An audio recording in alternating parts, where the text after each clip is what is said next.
बरसात की उस रात जैसे आसमान भी दुखी था। बादलों की गड़गड़ाहट और मूसलधार बारिश ने पूरे गांव को डरा दिया था। जगह जगह नालियां भरकर उफन रही थीं और कच्ची झोपड़ियां टपक रही थीं। गांव के किनारे सबसे पिछली बस्ती में एक टूटी फूटी झोपड़ी थी। वहीं रहता था रामेश्वर। उम्र तो बस 22 साल की थी, मगर चेहरे पर समय से पहले आई झुर्रियां और थकी हुई आंखें साफ बता देती थीं कि उसने बचपन से ही संघर्ष का भार उठा लिया था। झोपड़ी के भीतर घुटनों तक पानी भराया था। कोने में पड़ी माँ खांस खांस कर हलक फाड़ रही थीं। पिता लकवे से ग्रस्त खाट पर चुपचाप लेटे थे। उस दृश्य को देखकर कोई भी कह देता कि यह घर नहीं, बल्कि दुखों की पाठशाला है। रामेश्वर ने मिट्टी के बर्तन में थोड़ी सी सूखी लकड़ियां रखकर आग जलाने की कोशिश की, लेकिन लकड़ियां इतनी भीगी थीं कि धुआं उठकर पूरी झोंपड़ी में फैल गया। माँ की खांसी और बढ़ गई। बेटा, रहने दे, इतना मत परेशान हो। जिंदगी ही तो बस भाड़ा है, एक बोझ, पिता ने टूटी आवाज में कहा। रामेश्वर का दिल कांप गया। उसने कई बार पिता के मुंह से ये शब्द सुना था कि जीवन भड़ा है, लेकिन इस बार बारिश, भूख और बीमारी के बीच ये शब्द उसके दिल में तीर की तरह चुभ गए। वो मन ही मन सोचने लगा, क्या सचमुच जीवन सिर्फ बोझ है? क्या हम पैदा ही दुख झेलने के लिए होते हैं? अगर ऐसा है तो फिर मेहनत और कर्म का क्या मतलब? बचपन से ही उसने गरीबी के ताने सुने थे। जब गांव के बच्चे नए कपड़े पहनकर त्योहार मनाते, वो अपने फटे कुर्ते में ही खेलता। जब वे स्कूल की किताबें पढ़ते, वो खेतों में बैल हाँकता। पढ़ने का शौक था, मगर पेट की भूख ने सपनों को निगल लिया। गांव के अमीर किसान अक्सर उसकी हालत देखकर हंसते और कहते, अरे ये रामेश्वर क्या बड़ा आदमी बनेगा, इसके तो घर में एक वक्त की रोटी नहीं। उनकी बातें उसकी आत्मा को घायल कर देती, मगर माँ हमेशा समझाती हैं, बेटा, जिंदगी भगवान का दिया हुआ अवसर है, बोझ नहीं। कर्म से ही इंसान का मूल्य तय होता है। रामेश्वर माँ की बातें सुन तो लेता, मगर उसके मन में सवाल ही सवाल थे। उस रात जब उसने झोपड़ी की टपकती छत से गिरती बूंदों को देखा, तो अचानक उसके भीतर एक आवाज गूंज उठी, नहीं, जीवन सिर्फ भड़ा नहीं हो सकता। अगर मैं अपने कर्मों को सही दिशा दूं, तो शायद ये जीवन कर्मदायक भी बन सकता है। उस रात वो देर तक जागता रहा, आसमान की ओर देखता रहा। हर बिजली की चमक के साथ उसे लगा मानो कोई अदृश्य शक्ति उसे पुकार रही हो, रामेश्वर, हार मत मानो। जीवन का अर्थ तुम्हें खुद घड़ना है, अपने कर्मों से। सुबह का सूरज जैसे उसकी झोंपड़ी से भी रूठ गया था। रात भर की बारिश से चारों ओर कीचड़ फैल गया था। छोटे छोटे बच्चे तालाब जैसी गली में छप छप कर खेल रहे थे, मगर रामेश्वर की आंखों में खेलकूद की जगह बस चिंता थी। माँ की तबीयत और बिगड़ चुकी थी। दवा के बिना खांसी थमने का नाम ही नहीं ले रही थी। रामेश्वर के पास जेब में कुल 20 रुपए थे, जो पिछले दिन की मजदूरी से बचे थे। अब दुविधा थी कि इन रुपयों से दवा खरीदे या आटा। उसने माँ को देखा, उनकी सांसें तेज थीं। फिर पिता को देखा, जो खाट पर बिना बोले छत घूर रहे थे। रामेश्वर ने मन ही मन ठान लिया, रोटी तो किसी तरह मिल जाएगी, लेकिन माँ की दवा जरूरी है। भूख बर्दाश्त कर लूंगा, पर उन्हें तड़पते नहीं देख सकता। वो भीगे रास्ते पर चल पड़ा। मिट्टी उसके पैरों से चिपककर जैसे उसे रोक रही थी। हर कदम पर उसे लगा मानो खुद धरती भी कह रही हो कि जीवन आसान नहीं है, पर चलना ही पड़ेगा। गांव की दवा दुकान पर पहुंचकर उसने 20 रुपए थमाए और मां की खांसी की बोतल ली। दुकानदार ने ताना मारते हुए कहा, अरे रामेश्वर, तेरा घर तो जैसे बीमारी का अड्डा है, कभी मां बीमार, कभी बाप बीमार। भगवान जाने कब तुम्हारा नसीब बदलेगा। रामेश्वर चुप रहा। जवाब देने का मन था, मगर गरीबी ने उसकी आवाज दबा दी। घर लौटते समय रास्ते में उसने देखा कि उसके ही उम्र का राकेश, यानी गांव का जमींदार का बेटा, नए कपड़ों में मोटरसाइकिल पर बैठा है। दोस्त हंसी ठिठोली कर रहे थे। राकेश ने दूर से ही रामेश्वर को देखकर ताना मारा, ओए मजदूर, आओ हमारी गाड़ी धो दो, पेट भर रोटी दे देंगे। उनकी हंसी जैसे उसके दिल में आग लगा गई। उसने दांत भींच लिए, मगर कुछ बोला नहीं। घर पहुंचा और मां को दवा पिलाई। मां ने थरथराते हाथों से उसके सिर पर हाथ रखा और बोली, बेटा, तू दुखी मत हो। याद रख, इंसान का सम्मान उसकी जेब से नहीं, उसके कर्म से होता है। आज तू गरीब है, पर तेरे अच्छे कर्म तुझे एक दिन ऊंचा उठाएंगे। रामेश्वर ने मां की आंखों में झांका। वहां दर्द था, मगर साथ ही एक अटूट विश्वास भी था। उसने सोचा, शायद सचमुच जीवन बोझ नहीं है। अगर सही कर्म किए जाएं तो यही जीवन किसी और के लिए दायक भी बन सकता है। उस रात नींद आने से पहले उसके मन में एक संकल्प जन्म ले चुका था। वो ठान चुका था कि वो हालात से हार नहीं मानेगा। वो जीवन को बोझ नहीं बनने देगा, बल्कि अपने कर्मों से इसे सार्थक बनाएगा। रामेश्वर खाट पर आंखें मूंदे पड़ा था। बीते दिनों की घटनाएं उसके दिल पर गहरी छाप छोड़ चुकी थीं। उसने ठान लिया था कि जीवन को बोझ नहीं मानना है, बल्कि अपने कर्मों से उसे सार्थक बनाना है। पर यह सोच उसके भीतर पहली बार नहीं जागी थी। बचपन में ही उसने एक ऐसा अनुभव किया था जिसने उसकी आत्मा में ये बीज बो दिया था कि भाग्य से ज्यादा कर्म का महत्व है। वो तब 12 साल का था। गांव के ही छोटे स्कूल में पढ़ता था, लेकिन पढ़ाई से ज्यादा उसका मन खेलकूद में लगता। एक दिन मास्टर जी ने उसे कक्षा में बुलाकर कहा, रामेश्वर, अगर तुम रोज मेहनत से पढ़ोगे तो एक दिन बड़ा आदमी बन सकते हो, वरना जिंदगी भर दूसरों के खेतों में काम करना पड़ेगा। उस समय वो मास्टर जी की बात सुनकर हंस पड़ा। सोचा, मेरे जैसे गरीब का भाग्य कहाँ बदलता है, बड़े आदमी तो अमीरों के बेटे ही बनते हैं। मगर उसी साल की बात है। गांव में मेले का आयोजन हुआ। लोग दूर दूर से आए। मेला सिर्फ खरीदारी का ही नहीं बल्कि प्रतियोगिताओं का भी केंद्र था। वहां दौड़ की प्रतियोगिता रखी गई। रामेश्वर का मन ललचा गया, मगर उसके पैरों में चप्पल भी नहीं थी। आसपास के बच्चों ने हंसते हुए कहा, अरे नंगे पैर दौड़ेगा, भाग्य में हार ही लिखी है तेरे। पर भीतर से कुछ आवाज आई, क्यों न एक बार कोशिश करूं? भाग्य कहा कर लेगा अगर मैं पूरे दम से दौड़ूं। प्रतियोगिता शुरू हुई। सब बच्चे नई चप्पलों और जूतों के साथ तैयार थे। रामेश्वर नंगे पैर खड़ा था। जैसे ही सीटी बजी, सब दौड़े। रास्ता कंकड़ों और मिट्टी से भरा था। पैरों में दर्द हुआ, मगर उसने रुकना नहीं सीखा। वो पूरी ताकत से दौड़ता गया। लोगों की तालियां बजने लगीं और अंत में आश्चर्यजनक रूप से वही रामेश्वर सबसे पहले मंजिल पर पहुंचा। इनाम में उसे एक छोटी सी किताब मिली, कर्म ही भाग्य है। उसने किताब खोली और पहला वाक्य पढ़ा, जिसका कर्म सच्चा है उसका भाग्य भी झुक जाता है। उस दिन से उसकी आत्मा में यह विश्वास बैठ गया था कि जीवन भाग्य से नहीं, कर्म से बनता है। दौड़ जीतने के बाद रामेश्वर का आत्मविश्वास बढ़ गया था, मगर असली सबक उसे उसी शाम अपनी दादी से मिला। गांव की परंपरा थी कि मेले के बाद बच्चे अपने घर लौटकर दिन भर की बातें बुजुर्गों को सुनाते। रामेश्वर भी खुशी खुशी दादी के पास भागा और बोला, दादी, मैंने आज दौड़ में सबको हरा दिया। देखो, मुझे इनाम में किताब मिली है। दादी ने कांपते हाथों से किताब उठाई और मुस्कुराकर बोली, बेटा, ये सिर्फ किताब नहीं, तेरे जीवन का मंत्र है। याद रख, इंसान का भाग्य उसकी मेहनत और कर्म पर ही टिका होता है।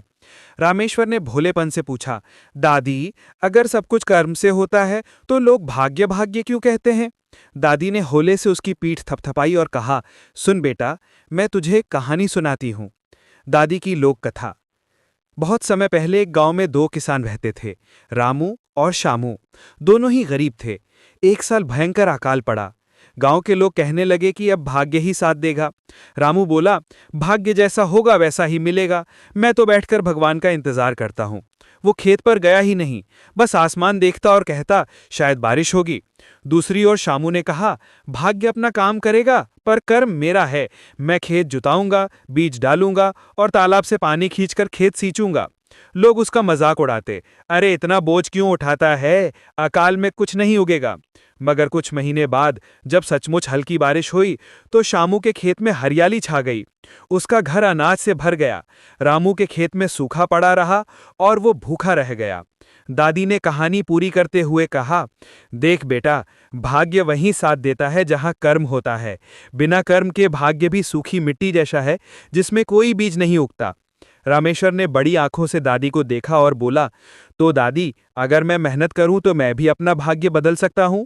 दादी ने हंसते हुए कहा, बिल्कुल बेटा, यही जीवन का पहला सबक है। भाग्य बोझ नहीं, कर्मदायक बनाता है। उस रात रामेश्वर देर तक उस किताब के पन्ने पलटता रहा। हर पन्ना उसे यही सिखा रहा था कि जीवन को बोझ समझना भूल है। सही कर्म ही उसे सार्थक बनाते हैं। दादी की कहानी ने रामेश्वर के दिल पर गहरी छाप छोड़ दी थी, लेकिन कर्म का दूसरा सबक उसे अपने स्कूल के दिनों में मिला। उस समय वो 7वीं कक्षा में था। पढ़ाई में तेज नहीं मगर जिज्ञासु जरूर था। मास्टर जी उसे अक्सर डांटते, रामेश्वर तेरा ध्यान पढ़ाई में नहीं रहता, अगर ऐसे ही आलसी रहा तो जिंदगी भर दूसरों के आगे हाथ फैलाना पड़ेगा। रामेश्वर को गुस्सा आता। वो सोचता, मेरे भाग्य में ही गरीबी लिखी है, चाहे जितनी पढ़ाई कर लूं, अमीरों के बच्चों से मैं कहाँ मुकाबला कर सकता हूं। एक दिन कक्षा में गणित का सवाल पूछा गया। मास्टर जी ने कहा, जो बच्चा इस सवाल को हल करेगा उसे पूरे स्कूल के सामने इनाम मिलेगा। कक्षा के अमीर बच्चों ने शोर मचाना शुरू कर दिया, ये सवाल तो बड़ा मुश्किल है, हमसे नहीं होगा। रामेश्वर को भीतर से आवाज आई, क्यों ना कोशिश करूं, शायद मेरे कर्म से कुछ बदल जाए। उसने कागज पर ध्यान लगाया। शुरू में गलती हुई मगर उसने हार नहीं मानी, बार बार प्रयास किया। पसीना माथे से टपकने लगा। सब बच्चे उसे चिढ़ा रहे थे, अरे मजदूर का बेटा क्या हल करेगा।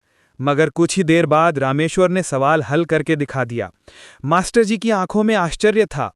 उन्होंने सबके सामने कहा, देखो बच्चों, ये है मेहनत की ताकत, जिसने हार नहीं मानी वही जीत गया, यही असली कर्म का फल है। उस दिन पहली बार रामेश्वर को लगा कि अमीर गरीब का फर्क पढ़ाई या बुद्धि से नहीं बल्कि मेहनत और लगन से मिटाया जा सकता है। वो देर तक सोचता रहा, अगर मैं हार मान लेता तो आज सबके सामने शर्मिंदा होता, पर मैंने कोशिश की और कर्म ने मेरी किस्मत बदल दी। उस रात घर लौटकर उसने माँ को सब कुछ बताया। माँ की आंखें भर आईं। उन्होंने सर पर हाथ रखकर कहा, बेटा यही तो जीवन का सच है, कर्म ही तेरी सबसे बड़ी पूंजी है। भाग्य तो बदल सकता है पर कर्म हमेशा साथ देता है। रामेश्वर चुपचाप खाट पर लेट गया। उसे लगा मानो दादी की कहानी, मास्टरली की सीख और माँ का आशीर्वाद तीनों मिलकर उसे जीवन का रास्ता दिखा रहे हों। रामेश्वर धीरे धीरे किशोरावस्था में प्रवेश कर रहा था। उम्र छोटी थी मगर जीवन ने उसे जल्दी बड़ा बना दिया था। गरीबी ने उसे मजबूर किया था कि वो दूसरों के खेतों में काम करे, लकड़ियां काटे और कभी-कभी गांव में छोटे-मोटे काम करके पैसे जुटाए। एक दिन की बात है, रामेश्वर स्कूल से लौट रहा था। रास्ते में उसने देखा कि एक बुजुर्ग औरत तालाब के किनारे भारी घड़ा उठाने की कोशिश कर रही थी। घड़ा इतना बड़ा था कि उसके कमजोर हाथ कांप रहे थे। गांव के कुछ लड़के खड़े-खड़े हंस रहे थे, अम्मा छोड़ दो, तुम्हारे बस की बात नहीं है। रामेश्वर को यह दृश्य अच्छा नहीं लगा। वो तुरंत दौड़ा और बोला, अम्मा रुकिए, मैं मदद करता हूं। उसने बिना सोचे समझे घड़ा उठाया और धीरे धीरे उनके घर तक पहुंचा दिया। रास्ते में पसीना बहा, कंधे दुखे, मगर उसके चेहरे पर संतोष था। अम्मा ने आंसू भरी आंखों से कहा, बेटा तूने बड़ा उपकार किया, तेरे लिए दुआएं दूंगी, भगवान तुझे कभी खाली हाथ नहीं छोड़ेगा। रामेश्वर मुस्कुराया। उसे समझ नहीं आया कि उसकी इस छोटी सी मदद का इतना बड़ा महत्व क्यों है। लेकिन उसी रात उसकी दादी ने कहा, देख बेटा, यही कर्म का असली सबक है। अच्छे कर्म छोटे नहीं होते, उनका फल बड़ा होता है, चाहे तुरंत न मिले पर जीवन में कहीं न कहीं लौट कर आते हैं। ये घटना उसके दिल में बैठ गई। उसने सोचा, अगर मेरे एक छोटे से काम से किसी की मुश्किल आसान हो सकती है तो क्यों ना मैं अपने जीवन को ऐसे ही कर्मों से सजाऊं। इसके बाद उसने आदत बना ली कि जहां भी संभव हो किसी की मदद करेगा। कभी किसी के खेत से बोझा उठा देता, कभी किसी बच्चे को पढ़ाई में मदद कर देता।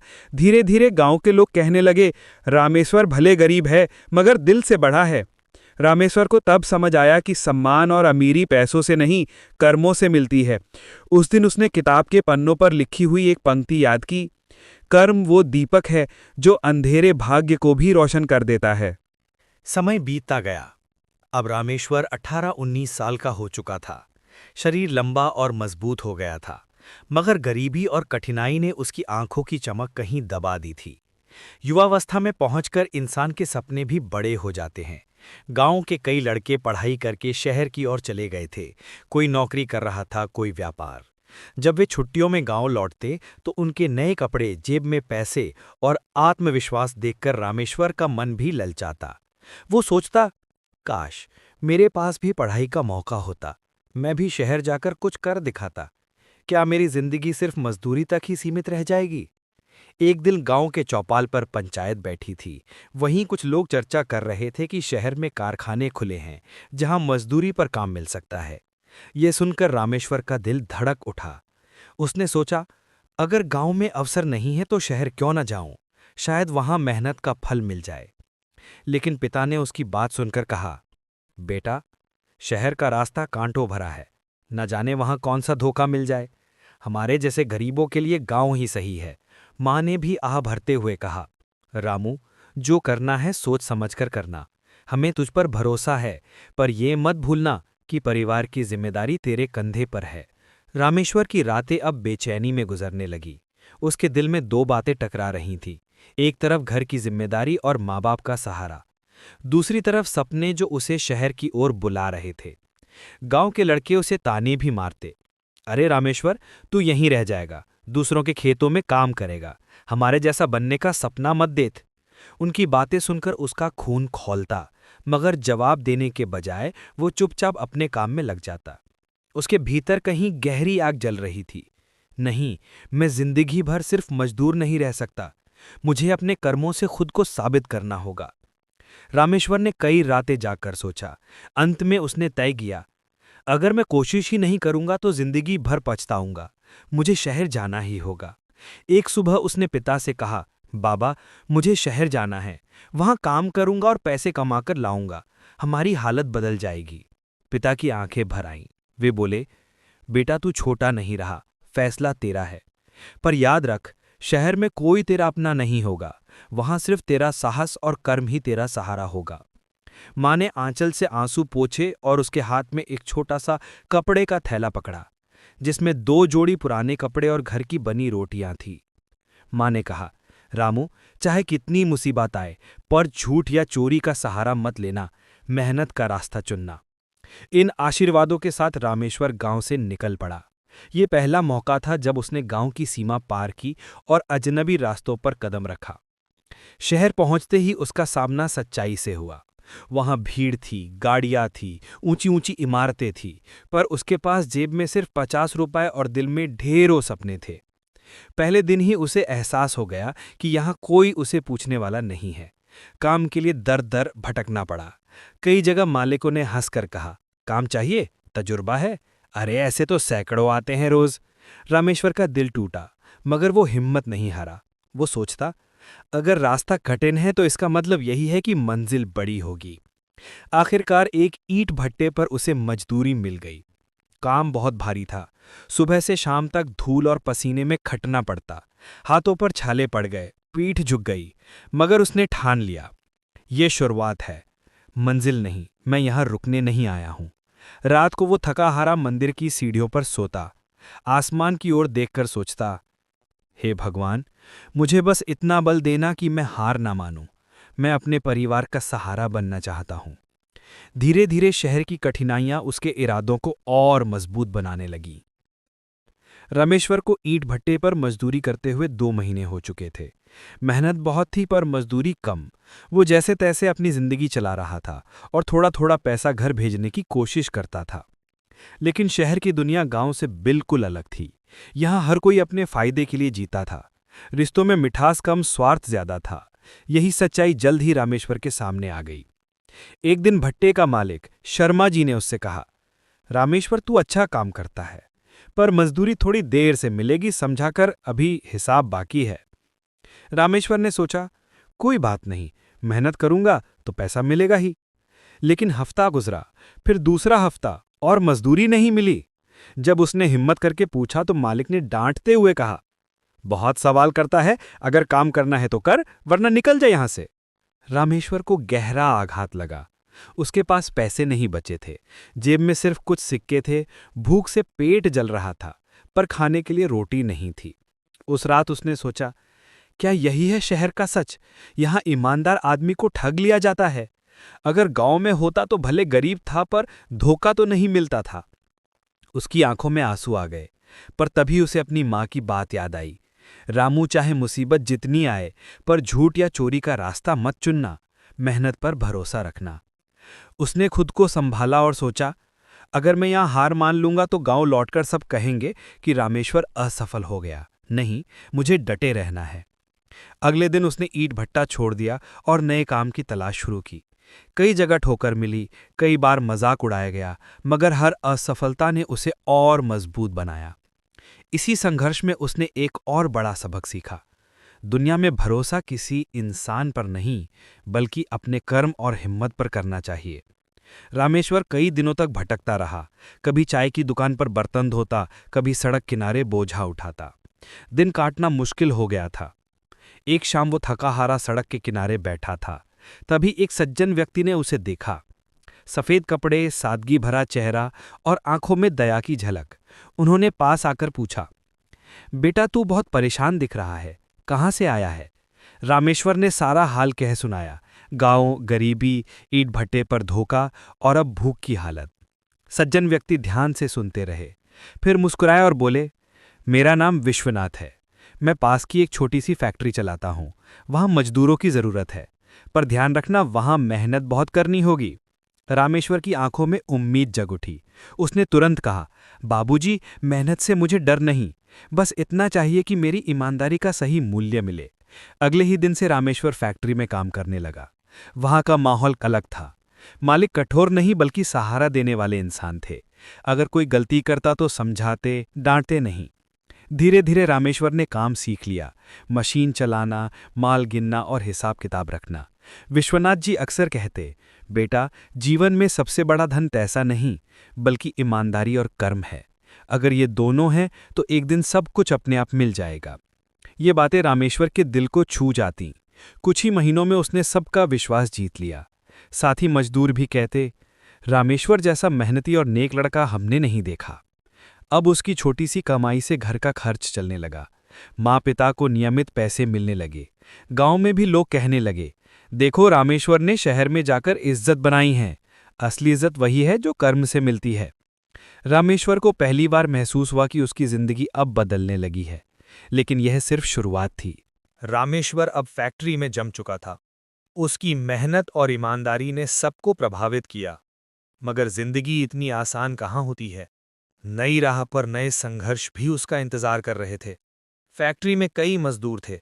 उनमें से कुछ रामेश्वर से जलने लगे थे। उन्हें लगता था कि मालिक उसका पक्ष ज्यादा लेते हैं। एक दिन एक साथी ने ताना मारते हुए कहा, अरे रामेश्वर, तू तो मालिक का चहेता बन गया है। जरा संभल कर चलना, वरना नीचे गिरा दिया जाएगा। रामेश्वर ने शांत स्वर में जवाब दिया, भाई, मैं तो सिर्फ अपना काम करता हूं। मालिक का चहेता नहीं, कर्म का चहेता बनना चाहता हूं। लेकिन ये ईर्ष्या धीरे धीरे षड्यंत्र में बदलने लगी। कुछ लोग उसके खिलाफ मालिक के कान भरने लगे। कभी मशीन खराब होने पर इल्जाम उस पर लगाया जाता, कभी हिसाब किताब में गलती बताई जाती। रामेश्वर परेशान तो हुआ, मगर टूटने के बजाय उसने और मेहनत करना शुरू कर दिया। वो सोचता, अगर मैं सच में सही हूं तो समय ही मेरी सच्चाई का सबूत बनेगा। विश्वनाथ जी भी समझदार थे। उन्होंने सब देखा और एक दिन रामेश्वर को अलग बुलाकर कहा, बेटा, दुनिया में अच्छे कर्म करने वालों को सबसे ज्यादा परखे जाने का मौका मिलता है।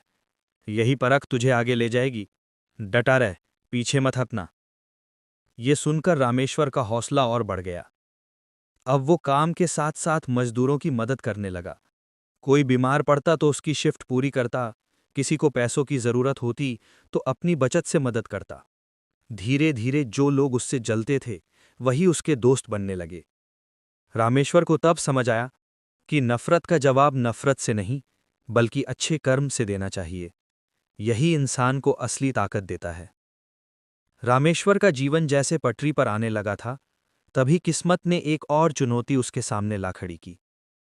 एक दिन फैक्ट्री में अचानक एक बड़ी दुर्घटना हो गई।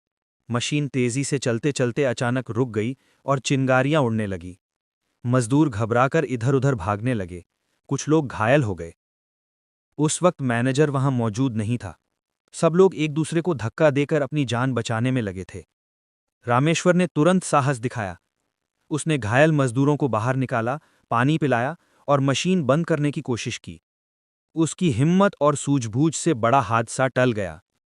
जब विश्वनाथ जी फैक्ट्री पहुंचे तो उन्होंने देखा कि अफरा तफली के बीच सिर्फ रामेश्वर ही सबको संभाल रहा था। उन्होंने गले लगाकर कहा, बेटा, आज तूने साबित कर दिया कि कर्म से बड़ा कोई धर्म नहीं है। तूने जान बचाकर मेरा भी मान बढ़ाया है। लेकिन हादसे के बाद कुछ मजदूरों ने मालिक से शिकायत कर दी कि यह सब रामेश्वर की गलती से हुआ। मशीन उसी की देखरेख में थी।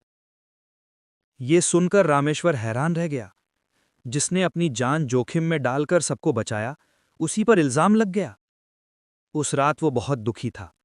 अकेले बैठकर सोच रहा था, क्या यही है दुनिया? अच्छे कर्म भी शक की नज़र से देखे जाते हैं। क्या मैं वाकई गलत था? मगर तभी उसे दादी की पुरानी सीख याद आई। बेटा, कर्म का फल देर से मिलता है, पर मिलता जरूर है। अगले दिन जांच हुई। कई मजदूरों ने खुद आगे आकर गवाही दी कि अगर रामेश्वर ना होता तो कई लोग मर जाते। सच्चाई सामने आई और उसका नाम साफ हो गया। विश्वनाथ दी ने उसी दिन सबके सामने घोषणा की, आज से रामेश्वर सिर्फ मजदूर नहीं बल्कि इस फैक्ट्री का पर्यवेक्षक यानी सुपरवाइजर होगा, क्योंकि उसने दिखा दिया है कि असली नेता वही है जो संकट में सबके साथ खड़ा रहे। ये सुनकर सब तालियां बजाने लगे।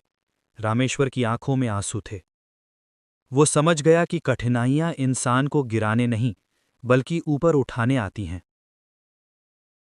रामेश्वर अब फैक्ट्री का पर्यवेक्षक बन चुका था।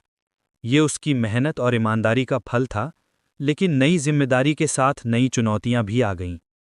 अब उसे सिर्फ अपना ही काम नहीं करना था, बल्कि दर्जनों मजदूरों के काम पर भी नजर रखनी थी। जो लोग पहले उसके साथी थे, अब उसे साहब कहकर बुलाने लगे थे। कुछ खुश थे, लेकिन कुछ को ये मंजूर नहीं था। एक दिन एक मजदूर ने ताना मारा, देखो देखो, कल तक हमारे साथ मिट्टी ढोने वाला आज मालिक का आदमी बन गया है। रामेश्वर ने शांत स्वर में जवाब दिया, मैं मालिक का नहीं, आप सबका आदमी हूं। मेरा काम है कि आपका हक और आपकी सुरक्षा दोनों बनी रहे। धीरे धीरे उसने फैक्ट्री में कई सुधार किए। मजदूरों को समय पर मजदूरी मिले इसका ध्यान रखा। काम के दौरान सुरक्षा के उपाय लागू कराए। अगर किसी का परिवार बीमार पड़ता तो मालिक से मदद दिलवाता। इन सब के कारण मजदूरों का विश्वास उस पर और गहरा होता गया। लेकिन एक बड़ी समस्या खड़ी हो गई।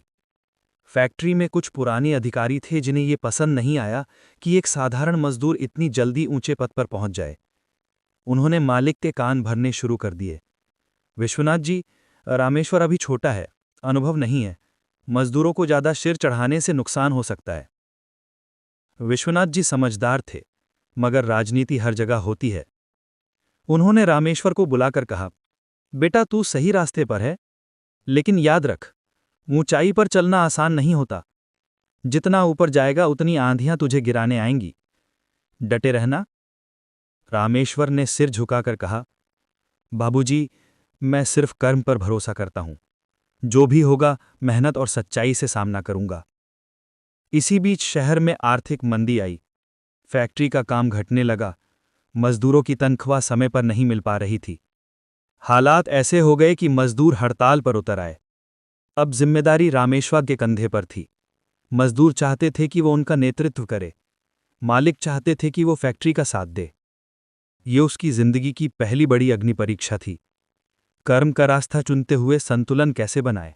रामेश्वर अब फैक्ट्री का स्तंभ बन चुका था। मजदूर उसे अपना साथी और नेता मानते थे और विश्वनाथ जी उसे अपना सबसे भरोसेमंद सहायक। लेकिन उसकी जिंदगी का असली मोड़ अभी बाकी था। एक दिन शहर में एक बड़ी व्यापारिक प्रदर्शनी ट्रेड फेयर आयोजित हुई। वहां देश भर से व्यापारी और कारोबारी आए थे। विश्वनाथ जी ने सोचा कि यह उनके लिए अवसर है कि वे अपनी फैक्ट्री के उत्पाद यानी कपड़े और मशीन से बनी सामग्री को प्रदर्शित करें। उन्होंने रामेश्वर से कहा, बेटा तू मेरे साथ प्रदर्शनी में चलेगा, वहां लोगों से बातचीत करनी होगी। याद रख, ये सिर्फ माल बेचने का मौका नहीं बल्कि सीखने का अवसर है।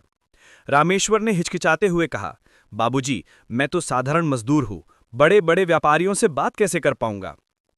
विश्वनाथ जी मुस्कुराए, तुम मजदूर नहीं कर्मवीर है और कर्मवीर किसी से छोटा नहीं होता। आत्मविश्वास रख। प्रदर्शनी में पहुंचकर रामेश्वर की आंखें चौंधिया गई। वहां सजावटी स्टॉल, चमकदार कपड़े पहने व्यापारी और ऊंची ऊंची बातें करने वाले लोग थे। शुरुआत में वो असहज महसूस करने लगा, लेकिन जब कुछ ग्राहकों ने फैक्ट्री के उत्पादों के बारे में सवाल किए तो रामेश्वर ने पूरी सच्चाई और सरल भाषा में उत्तर दिए। उसने मशीनों की प्रक्रिया तक समझा दी। उसकी ईमानदारी और साफ गोई ने कई व्यापारियों को प्रभावित कर दिया। एक बड़े व्यापारी ने विश्वनाथ जी से कहा, आपका ये लड़का तो गजब का है, इसे ही व्यापार संभालने दें।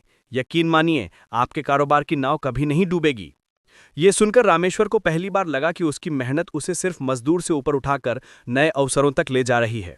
उस रात उसने आसमान की ओर देखकर कहा, हे भगवान, अब मैं समझ गया हूं, कर्म ही इंसान को उस ऊंचाई तक ले जाता है जहां तक सपनों के पंख भी नहीं पहुंच पाते। प्रदर्शनी से लौटने के बाद रामेश्वर के भीतर एक नई ऊर्जा भर गई थी। अब उसे समझ आ गया था कि मेहनत करने वाला केवल मजदूर ही नहीं रह जाता। अगर वो सीखता रहे और कर्म को आधार बनाए तो वो नेता और मार्गदर्शक भी बन सकता है।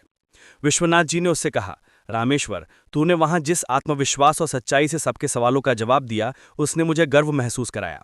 अब मैं चाहता हूं कि तू सिर्फ फैक्ट्री के काम तक सीमित न रहे, व्यापार और प्रबंधन की बातें भी सीख। रामेश्वर चौंक गया। बाबूजी, मैं तो साधारण आदमी हूं, इतनी बड़ी जिम्मेदारी कैसे निभा पाऊंगा? विश्वनाथ जी मुस्कुराए।